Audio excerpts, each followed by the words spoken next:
Então disse Davi a Natã: pequei contra o Senhor.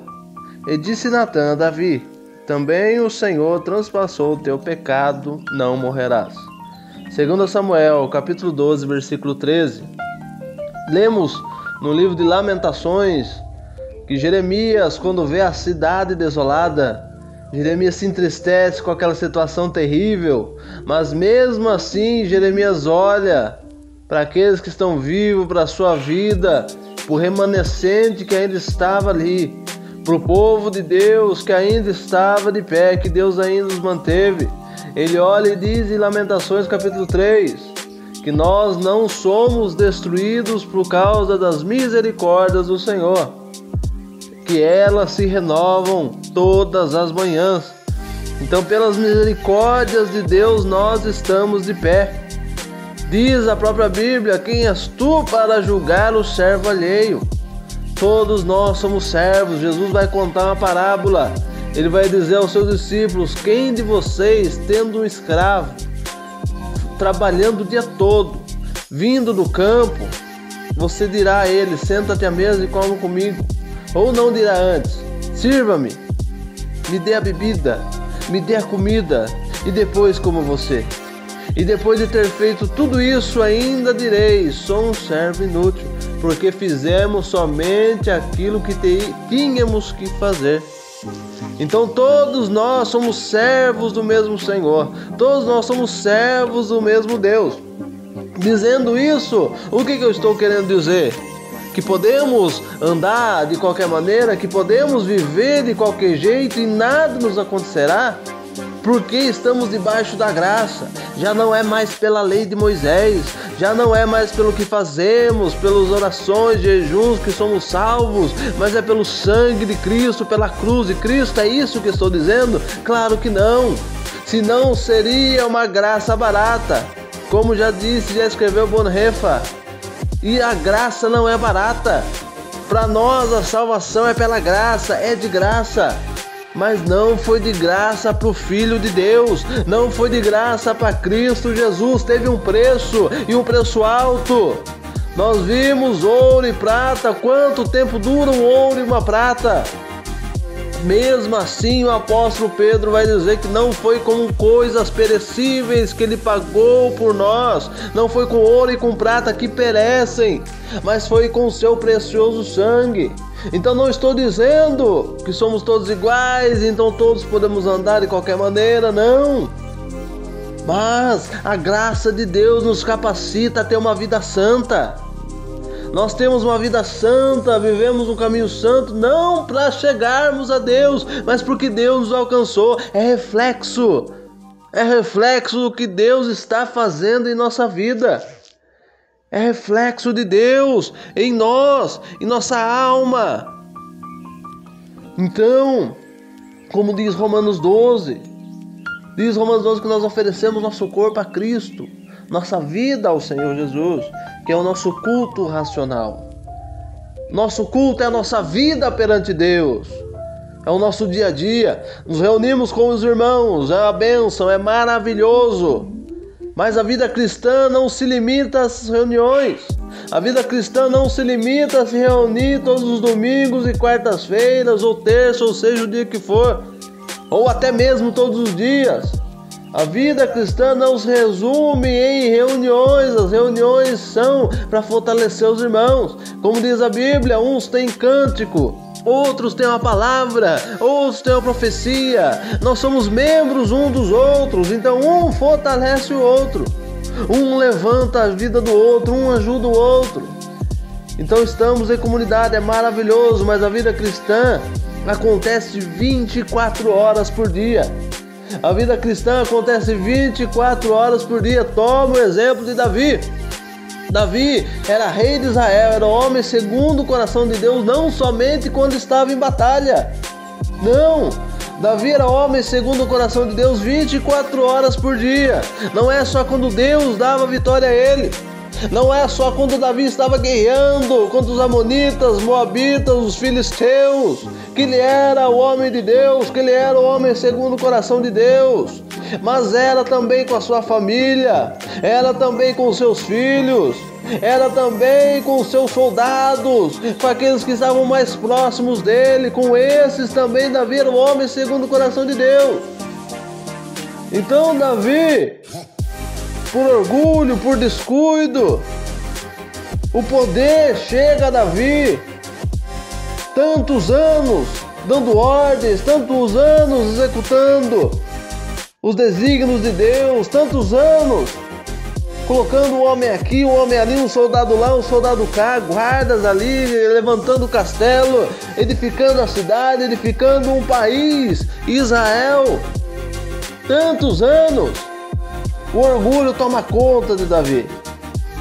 O orgulho toma conta, o poder toma conta de Davi. Tudo que ele queria ele fazia, tudo que ele queria ele podia. Salomão vai escrever em Eclesiastes. Salomão também tomou esse caminho. Salomão escreveu que tudo que ele quis, tudo que os olhos dele desejaram, ele conseguiu. Isso é algo perigoso. Isso é um abismo. Deus me livre nós conseguirmos tudo o que queremos. Deus me livre nós conseguirmos tudo o que queremos. Que nós venhamos conseguir aquilo que Deus quer para a nossa vida. Se Jesus ouvisse a sua carne, ele não morreria na cruz. Repito, se Jesus ouvisse sua carne, ele não morreria na cruz por nossas vidas e nós estaríamos perdidos. Jesus por 3 vezes ora ao Pai dizendo: se for possível, passa de mim esse cálice, mas antes seja feita a tua vontade e não a minha. Ele mesmo diz: o Espírito está pronto para cumprir a vontade do Pai, mas a carne é fraca para fazer a vontade do Pai. A carne não quer fazer a vontade de Deus. O Espírito sim, mas a carne não. Paulo vai dizer em Gálatas que nós temos essa luta dentro de nós, a carne lutando contra o Espírito contra a carne, um se opondo ao outro. Então não é brincadeira, não é brincadeira, é algo sério.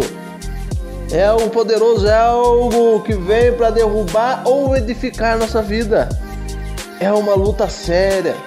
Todos os dias nós apanhamos, nós batemos, caímos, levantamos. Mas não podemos desistir dessa luta. Não podemos jogar toalha. Assim como um lutador de boxe, assim como o Rocky Balboa. Estamos de pé no ringue, apanhando, sofrendo, mas nunca desistindo. Jesus vai dizer aos discípulos: vocês também não querem ir com eles que me deixaram? Pedro vai dizer: para quem iremos, Senhor? Se só o Senhor tem a palavra da vida eterna. Só o Senhor tem. Então Davi, por um descuido, pelo poder que ele tinha, ele olha um dia, ele não vai para a guerra, não vai para a batalha, deixa seu general lá, Joabe lá, acampado para conquistar uma cidade. E Davi fica em casa, Davi fica no seu palácio luxuoso, enquanto os seus homens guerreiam. Davi fica e um belo dia ele sobe ao terraço.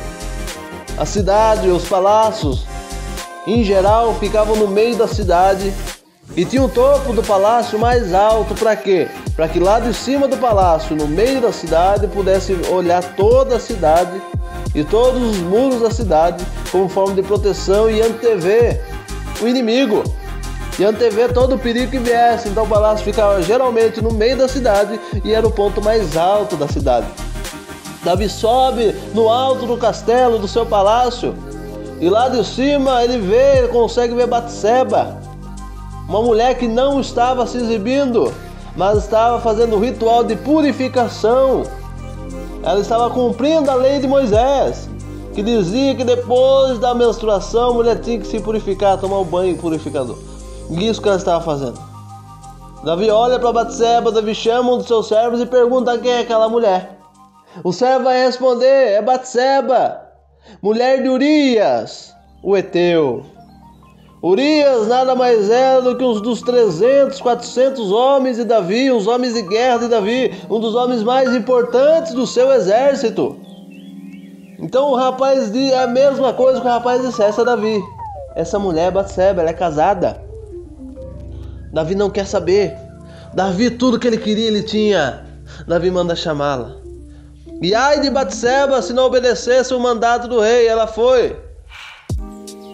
Quando chega lá, Davi faz se deitar com ela. Batseba ia pedir socorro para quem? Batseba ia pedir ajuda para quem? Batseba ia gritar, como diz a lei do Antigo Testamento. A mulher que fosse abusada teria que gritar. Se ela não gritasse, ela seria culpada junto com o seu agressor. Mas para quem que Batseba ia gritar? Se o homem que era para julgar a sua causa, se o homem que era para proteger, estava abusando dela, estava ali naquele momento tomando a vida dessa mulher. Tudo isso acontece, ela vai imediatamente para sua casa. A Bíblia diz que ela engravida, manda avisar Davi que engravidou. A mulher nunca engravidou na vida. Casada com Urias, nunca teve o filho de Urias. Mas, infeliz destino, ou feliz, ela engravida, manda avisar Davi. Davi faz todo o plano para fazer Urias se deitar com ela, chama Urias do seu acampamento do exército, tenta fazer Urias deitar com ela, embebeda Urias para que se deite com ela, nada consegue. Urias, sendo mais fiel que Davi nesse momento, diz: como que eu vou me deitar com minha esposa se o meu exército, o meu general, os meus companheiros estão no campo de batalha? Urias naquele momento tinha mais zelo do que Davi. Urias nesse momento tinha mais zelo do que o homem segundo o coração de Deus, mostrando que Davi não era superior a ninguém por ser um homem segundo o coração de Deus. Davi não era superior a nenhum homem. Davi era mortal, como qualquer um de nós. Então Urias recebe uma carta do próprio Davi para entregar a Joabe. Aquela carta era a carta da sua morte. Na carta dizia que era para deixar Urias na frente de batalha. Quando o negócio apertasse, era para todos deixarem Urias sozinho para que morresse. Tudo aquilo acontece, toda essa morte, toda essa tragédia. Davi toma Batseba, leva a morar com ele. Batseba chora, se entristece, faz o luto pelo Urias, pelo seu marido. E Davi toma Batseba e a leva para morar com ele. Davi diz: na batalha assim, uns morrem, outros vivem. E o interessante é que 9 meses se passam, a criança nasce, tudo acontece. Mais de 9 meses e Davi não cai na real. Mais de 9 meses e Davi não abre os olhos. É isso que o pecado faz conosco. É isso que o pecado faz em nossa vida, ele cega nossos olhos. A gente não sabe, a gente não percebe que está em pecado, porque a gente está sendo enganado pela nossa carne. A nossa carne nos engana. Davi nada percebeu, em 9 meses, mais de 9 meses a criança nasce, e Davi vivendo a vida como se estivesse tudo bem com ele e com Deus, mas a Bíblia vai dizer que Deus não se agradou daquilo que Davi fez. Você alguma vez já não se agradou com algo que seu filho fez? Você olha aquilo que seu filho fez e falou: meu Deus, isso não me agradou, isso me deixou chateado. Deus olha para Davi da mesma maneira. Aquilo foi abominável para Davi. O povo de Israel, todos souberam, ninguém é bobo. Todos veem o seu pecado e muitas vezes você não vê, mas aqueles que estão em volta de você veem. E como Davi era rei, quem tinha coragem de falar para Davi? Quem tinha coragem de repreender? Davi era poderoso. Davi tinha o poder da vida e da morte em suas mãos. Ele era rei de Israel. Quem repreenderia o rei de Israel? Davi era rei. Então, naquele momento, Davi com os olhos enebrecidos, Deus manda Natã.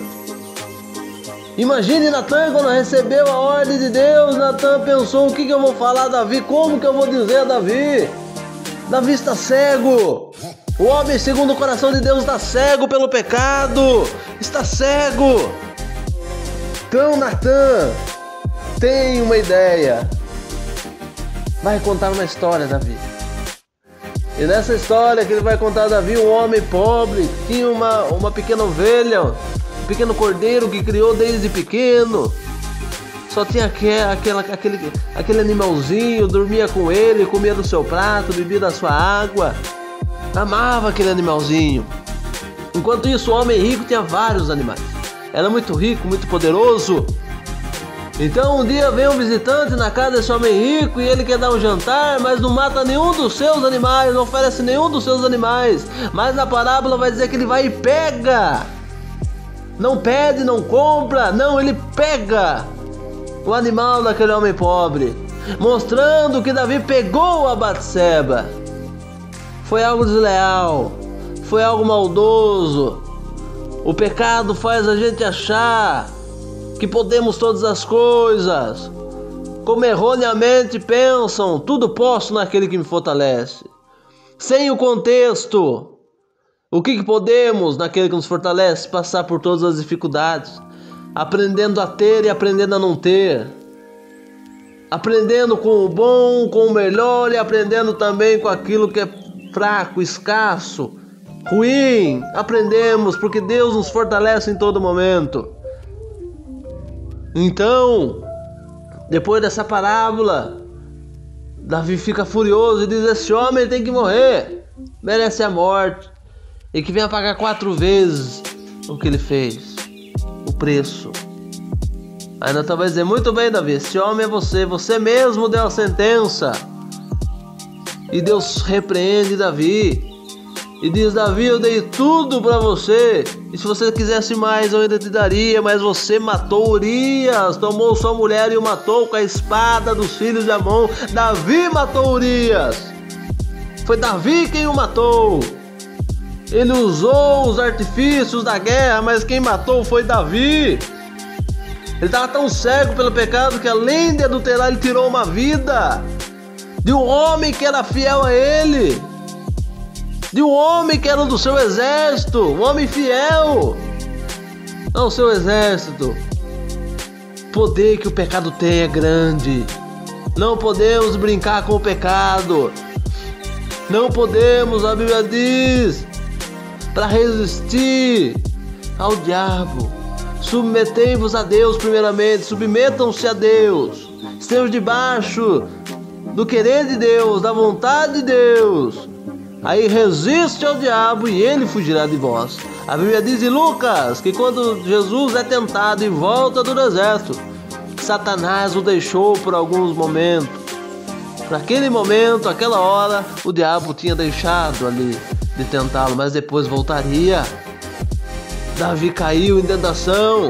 Depois que toda essa repreensão de Deus, as escamas caem dos olhos de Davi, porque assim é a palavra do Senhor. A Bíblia diz que a palavra de Deus é um martelo que esmiuça a penha, que esmiuça a rocha. É isso que a palavra faz conosco.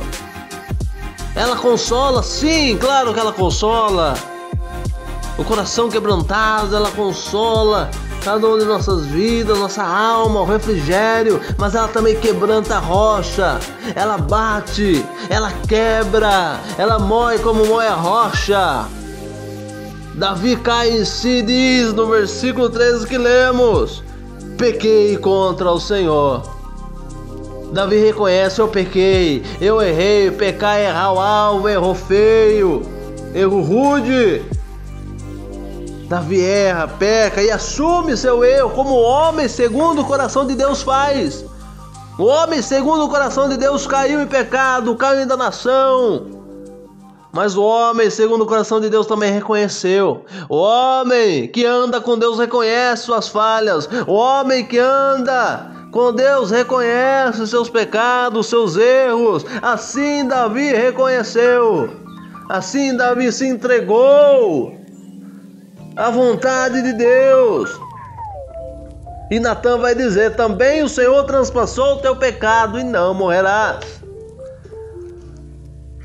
Davi vai escrever o lindo Salmo 51 dizendo que um coração quebrantado o Senhor não rejeita.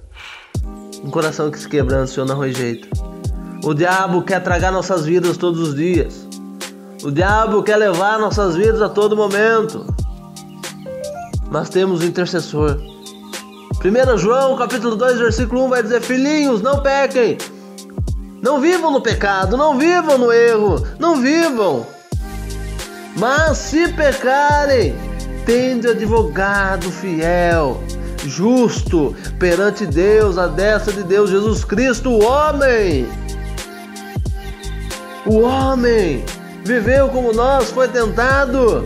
Ele é o nosso advogado, o nosso intercessor. Então lembre-se dessas palavras. Como diz Apocalipse, lembre-se de onde caiu e volte às suas primeiras obras. Volte ao seu primeiro amor. Não empolgação. Empolgação e amor são parecidos, mas não são a mesma coisa. Mas ao primeiro amor. Olhe, Davi olhou para onde ele caiu. Davi olhou onde ele tropeçou e se levantou. Deus é o Deus que sonda coração. Deus é o Deus que sonda a alma. Então creia. A Bíblia diz que é melhor um cão vivo, um cachorrinho vivo, do que um leão grande, porém morto. Você ainda está vivo, você ainda tem vida aí. Então se levante sua cabeça, prostre-se ao Senhor, derrame seu coração perante Deus, que Ele vai ter misericórdia da sua alma, que Ele vai ter misericórdia de ti. Essa história nos mostra que ninguém é perfeito, até o homem segundo o coração de Deus. Errou, falhou, caiu. Mas o homem segundo o coração de Deus também mostrou arrependimento. Aquilo que Saul não teve, aquilo que Saul não conseguiu, foi se arrepender, olhar para onde caiu e se levantar, Davi fez. Davi conseguiu pela graça de Deus, pelo poder de Deus. Então que você receba essa palavra nesse momento, nessa manhã, nessa tarde, nessa noite, e venha se agarrar na misericórdia de Deus, venha se agarrar na palavra do Senhor. E assim como eu comecei dizendo, pelas misericórdias do Senhor não somos destruídos, por causa das misericórdias do Senhor, elas se renovam a cada manhã. Então fique com a paz do Senhor e que Deus abençoe sua vida e toda a sua família.